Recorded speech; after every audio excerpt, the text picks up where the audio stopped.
Hello friends, ನಾನು ದಿವ್ಯಾ. ಇವತ್ತು ನನಗೆ ತುಂಬ ಪ್ರಿಯವಾದ ಕಾಶಿ ಹಲ್ವವನ್ನು ಮಾಡಿದ್ದೀನಿ. ನೀವು ಮಾಡಿ ನೋಡಿ.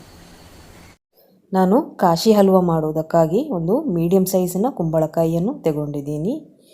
ಹೀಗೆ ಅದನ್ನು ಕಟ್ ಮಾಡಿ ಅದರ ಸೀಡ್ಸನ್ನೆಲ್ಲ ತೆಗೆದು ಕ್ಲೀನ್ ಮಾಡಿ ಇಟ್ಕೊಂಡೆ. ಈಗ ಇದನ್ನು ಸ್ಕ್ರೇಪರ್ನ ಸಹಾಯದಿಂದ ಇದರ ತುರಿಯನ್ನು ಮಾಡಿಟ್ಟುಕೊಳ್ಳೋಣ.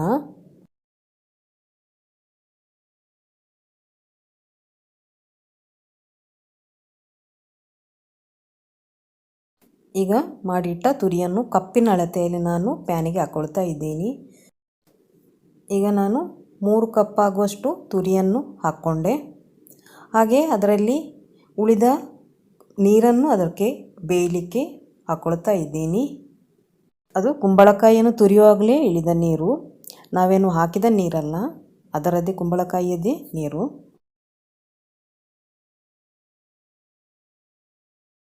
ಈಗ ಇದನ್ನು ಆ ನೀರಲ್ಲಿ ಚೆನ್ನಾಗಿ ಬೇಯಿಸ್ಕೊಳ್ಬೇಕು.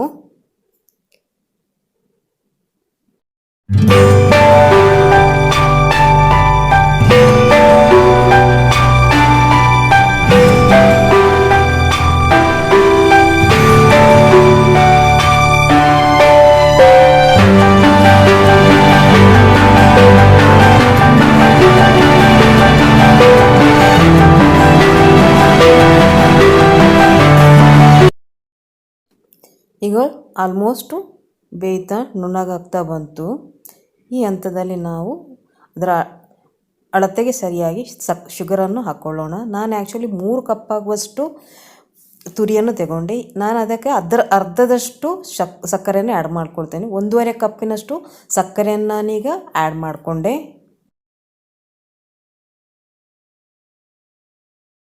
ಇನ್ನು ಸಕ್ಕರೆಯು ಕರಗಿ ನೀರು ಬಿಡಲು ಶುರುವಾಗುತ್ತೆ.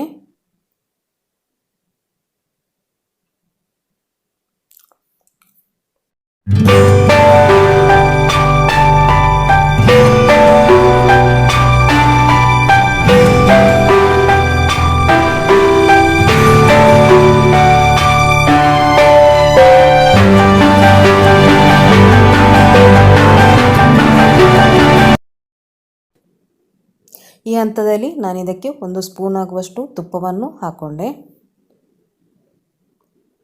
ತುಪ್ಪವನ್ನು ಹಾಕಿ ಚೆನ್ನಾಗಿ ಹೀಗೆ ಮಿಕ್ಸ್ ಮಾಡಿಕೊಳ್ಬೇಕು.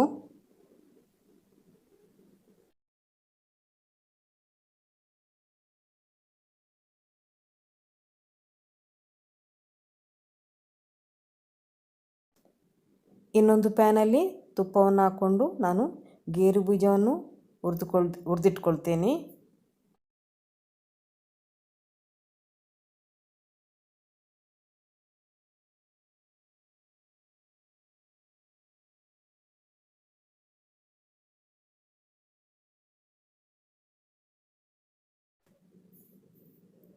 ಇದೀಗ ಆಲ್ಮೋಸ್ಟು ಬ್ರೌನಿಷ್ ಕಲರ್ಗೆ ತಿರುಗಿತು.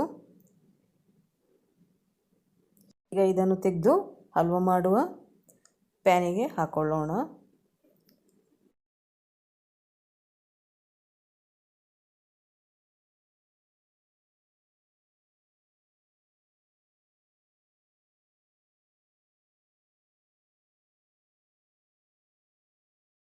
ಈ ಹಂತದಲ್ಲಿ ಇದಕ್ಕೆ ಪೌಡರ್ ಮಾಡಿದ ಏಲಕ್ಕಿಯನ್ನು ಹಾಕಿಬಿಡೋಣ.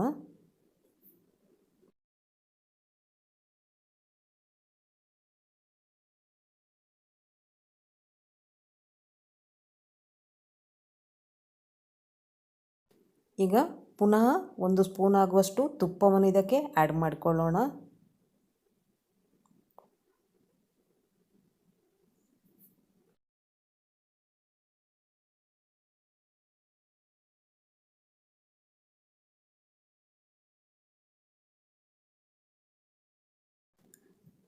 ನಮ್ಮ ಕಾಶಿ ಹಲ್ವ ಆಲ್ಮೋಸ್ಟ್ ರೆಡಿ ಆಗ್ತಾ ಬಂತು. ತಳ ಬಿಡಲಿಕ್ಕೆ ಸ್ಟಾರ್ಟ್ ಆಗಿದೆ.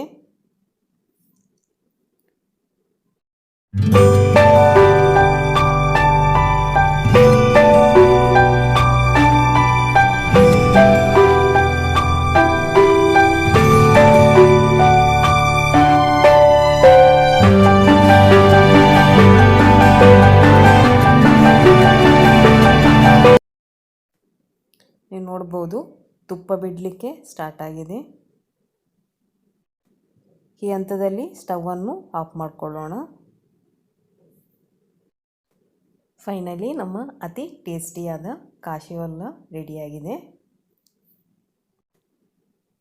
ಈ ಹಲ್ವಾ ಯಾವಾಗಲೂ ಈ ಕನ್ಸಿಸ್ಟೆನ್ಸಿಯಲ್ಲಿ ಇರಬೇಕು. ನೀವು ಒಮ್ಮೆ ಮಾಡಿ ನೋಡಿ, ಇದನ್ನು ತುಂಬ ಚೆನ್ನಾಗಿದೆ.